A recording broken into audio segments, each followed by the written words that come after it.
Hey guys, it's Addict Season. Today we have a 3D trading card tutorial. Before I start, I would like to mention Max Novak's tutorial on this. I'll just be going into a bit more detail on this subject. I will leave the After Effects project file of this video in the description so you can download it and drag and drop your assets and tweak the settings to your liking to save time. But I recommend trying to create this from scratch if you never have.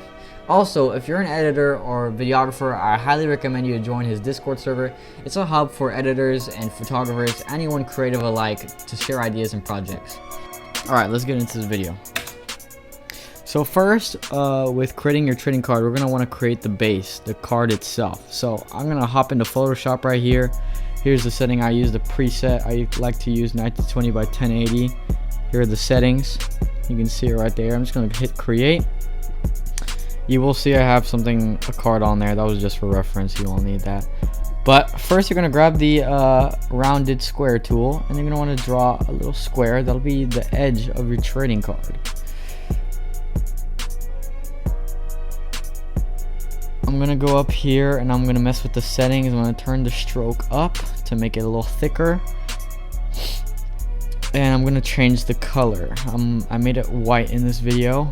Try to go for a nice bright color, or no color at all, you might say, just white. But where was I? Yeah, so I just dropped in this background, this little texture here. This is just like some paper. I'm sizing it to fit into my square. Shift clicking it will squeeze the whole thing into a box. So right there, I didn't do it right. So here I squeeze it, and I make sure it fits inside of the edges. So you can see it right there. Edges, edges on, edges off.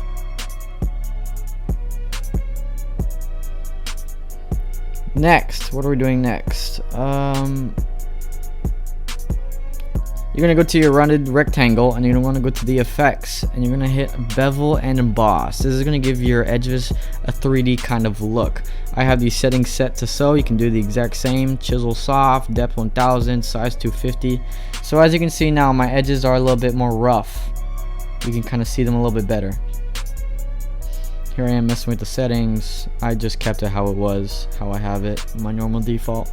So this is what we're looking like now. I'm sizing it up just a little bit, and as you can see, the edges are poking out. So I'm going to grab my eraser tool to clear up those edges a little bit. I'm making sure I'm grabbing my texture layer. I rasterize it. That means I can edit it.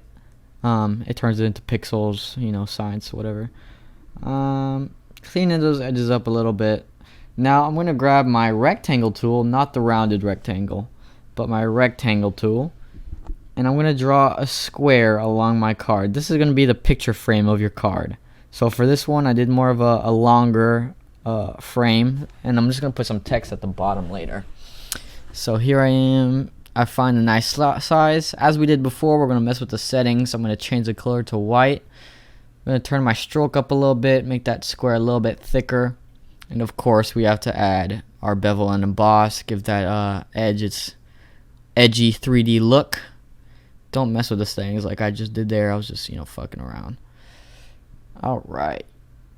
Looking good, looking good. Now I'm going to grab my polygonal lasso tool, and I'm going to cut out the inside of this frame. Going along the inside of the edge, not the outside, not the middle, but the inside. I wasn't trying too hard here, so I did not do that perfectly.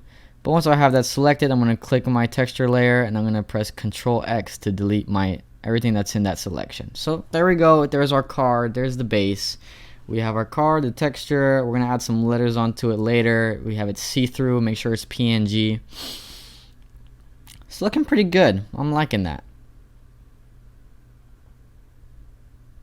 I'm going to go to File, and we're going to export this. I'm going to quick export it as a PNG. I'm just going to name it. What am I going to name it? Let me think. Let's go with white card, because it is a card and it is white. Save that, and right here I'm saving my project file. Make sure you save your project file. Just save all of them. You never know when you'll need to go back and do it. Be a good boy and save that project file. It'll save you some time and effort in the future. White card, okay. I'm going to exit out of Premiere, and I'm going to open up After Effects. Once you're in After Effects, you're going to want to create a new composition. Mind you, this is not in the video, but you might want to change the length of your After Effects files. I have mine set to 10 seconds long right now. I don't know what the default is, but that could be why yours is a little bit too slow, too little, or too much, too little time. Anyways, we have our card in here. I drag and dropped it, and then I'm gonna grab my shape tool and I'm gonna drag a little box around my frame. This is gonna be a little reference. We're gonna rename this window a reference because it is a reference. It's just gonna tell us where the window is and, you know, how it be. Doesn't matter what color it is. Make sure you rename all your things just so you know where everything is. Window reference. Alright, so you can see it on and off. You're gonna want to duplicate it. You're gonna rename the second one. No, you're not gonna rename it. You're gonna pre-compose it, and then you're gonna rename it window. Double click into that, and now I have my window layer. I'm gonna drag and drop my logo. Yeah, I have a logo thing. So I'm gonna key it out. The background is completely black, so I have to use Luma key to key the black out. All I have to do is set the threshold to 1, and it should take out everything black that is in my video, revealing what is behind it. Come on, set it to 1. Number 1. 1. There we go. Yeah, looking good. We like that. I'm scaling it down here and making it fit exactly how I want. Just scale it, make sure it fits inside of the red frame. Now I'm going to create a new camera so we can just look around. Make sure it's a 2-node. When I was doing this the first time, it was 1 node and it was messing up and I didn't understand why. Make sure it is set to 2-node. You can cycle through your camera tools by pressing C. And so here I've moved my camera to the side so we can see a little bit.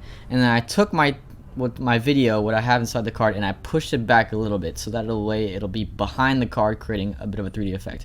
Always make sure that these little 3D boxes are checked in. If your video is not looking how it's supposed to and looking wonky, it's probably because one of those is not checked. I'm going to create a new camera in our main composition. This is the camera that matters. Also make sure that that is enabled. That is just like the 3D cubes. If it's not looking right, it's because that is not enabled. So that is how we're looking right now. We have my card, my video's inside. It's a little bit behind the card. Looking pretty decent. Everything looks fine. I'm moving up my card here because it was a little bit too low. So I moved it up. Now, as for a background, I'm going to drag and drop this GIF I found on jiffy.com. Shout out to them. Just have it right there. I'm going to make sure I turn it into 3D. Now it is applied. And I'm going to size it to fit into the red square. Right, yeah, size it up. A little bit more. And then I'm going to grab my Z, the blue one, and I'm going to move it back a little bit so it's behind my my text. You can see the text a little bit right there.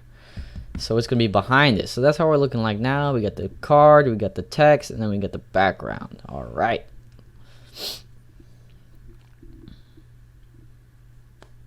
Moving my camera a little bit. As you can see, there's these black edges, and we're going to get rid of those. So you have to click toggle switches and modes. Make sure your window reference is above your window.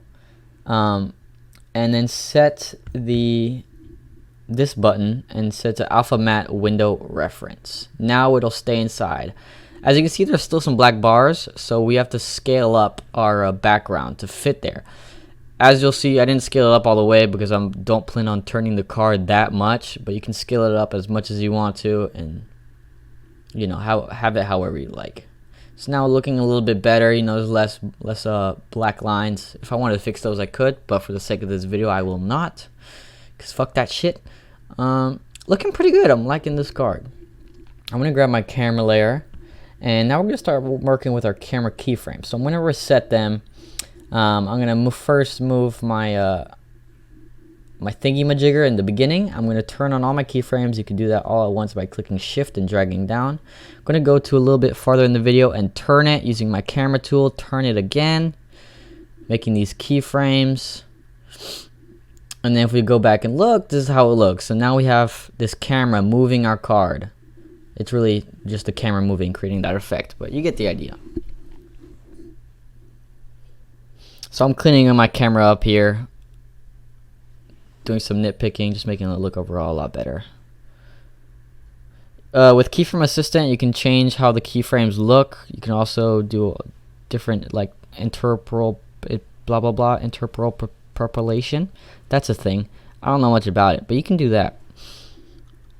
There we go. We got our type. Okay. What's next? Cleaning this up so you guys can see a little bit. I'm going to go into my white card and I'm going to pre-compose it. I'm going to move all the attributes to a new composition. It's looking wonky because one of the cubes or the other thing is not turned on. I think I'm looking for that now. Boom. Yeah, let's boom, there's a cube. Yep, now it's applied. I moved this logo down to the bottom. This is going to be my little text. You can use text instead of putting a picture in there. It'll work just the same. You just put your text in there, set it how you like. Then you're going to want to drag the I think x-axis, or maybe I think it was a z. You drag it forward a little bit so it's going to be in front of the card. As you can see, this is messing up because why? Why is it messing up? Why? What is going on? Oh, duh. It's because we don't have the cube enabled. You need the cube. And I also see something else, the collapse thing. But we'll get to that later. So as for little 3D things, we're going to make a 3D. I'm dropping in my logo here. We're going to make it 3D so it hovers around the top right. So dropped it in, press the cube so it is applying the 3D shit to it. And then I'm scaling it. I'm going to put it around the top right. And then, you know, making it look nice and pretty. Pre-compose, move all attributes to the new composition. I'm going to name this 3D attic. You can name it whatever you want. There's my little cube. I'm going to click P on it. Position, I'm going to separate the dimensions so we have all 3 dimensions here. And then you're going to want to alt click on your Z position, bringing up this. And all you do is type index. This is setting an equation so that all the following layers will stack onto each other. I'm dropping a camera into here just so you can see it. Mind you, this is completely obsolete because my logo has black edges, so you're not going to be able to see this at all. I'm dropping a brightness and contrast. You will be able to understand way more why, but you can't see it here. It's so then the sides of it have shading and it doesn't look wonky, it doesn't look stupid. But here it does. So once I have that on there, I'm going to want to duplicate this about I find 16 to be the perfect amount. Gives it the right amount of thickness. You can do it as much as you want. And on the top one, you're going to want to delete the brightness and contrast to create that shading effect. So now I'm looking here at my card. There it is. It is 3D. Why is it not working? Because the camera of that other frame was enabled. Those other cameras and your other layers are going to fuck it up if you have them on. So you can delete them or just press the I and toggle them off. So now we're looking pretty good here. I got my 3D thing, blah, blah, blah. Now I'm going to show you some final touches. So right here, everybody has this. This is just glow. This is a nice effect to make your card glow. You can change the radius and the threshold and fuck around with the settings. Gives a nice holographic feeling. Shiny card, you know, that shiny Pokemon, shiny Charizard. I'm just messing around with the settings here, trying to find something that I like. If you are lucky enough, like me, also hit me up if you want to be like me. You can get these plugins. So here I'm using Optical Glow by Red Giant. It's just a different glow plugin. Just does it a little bit better in my opinion. I've also got Light Sweep. Everybody has Light Sweep. This is going to give a nice little shiny effect to your card. As you can see, a little line. I'm going to keyframe the center to go from the top right to the bottom left. I like that. That looks pretty good. Looking pretty good. I'm just fucking around with the settings here. Let me show you Ecto. You can also drop Ecto onto your card and give it this little fire effect. You can change the post glow if it's glowing too much. You can throw that onto your 3D things as well. throw it onto any layer, see how it looks. Also, digital damage, I recommend. That is sapphire plugins. Gives you a glitchy effect. I've used it in some other cards. It just depends who your client is and what the look you want is. What else we got? Moving that up there. Okay, Alright, Holomatrix. This is another plugin. Again, if you need some of these plugins, just send me a DM on Discord. Holomatrix is great to make it a holographic. Testing Ecto, throwing lots of stuff on there. You can fuck around with those. Just try all the effects and see how they look, and get an understanding of all the effects that you can use, so you can use them in other projects. It's a great time to try that. Just polishing off my my card now. It's looking pretty good. I'm pretty satisfied with that product. I wanted to show you guys how to render it once you have an After Effects. So it's not like usual where you just hit add to render queue. As you can see, the button is not going to work. So you're going to want to hit add to Adobe Media Encoder. It's going to open up this window, and your file should pop up. And you're going to change the output file and make sure it's set to H.264. Just like when you're exporting out of Premiere, we have this window. I have my card named H.264, and I have my preset. I just hit start queue, and it lets me export. So that's how you'll export this. Booyah. Now that I have taught you how to make a trading card, I'm going to show you a few tips and tricks of mine to kind of give you guys some ideas. So I've been working on this one right here. It's got a lot on it. I've got a 3D overlay here, some chains. They are 3D. I did extrude it. I've got this 3D Anarchy logo. We've got Ecto all around the card. There are some particle effects. Particle effects. There you go. Yeah, fire overlay, particle effects. You can see some birds. That's from Max Novak's animation pack. So you can just throw a bunch of shit on there and it'll look pretty good. So have fun with that, boys. Love you. Enjoy.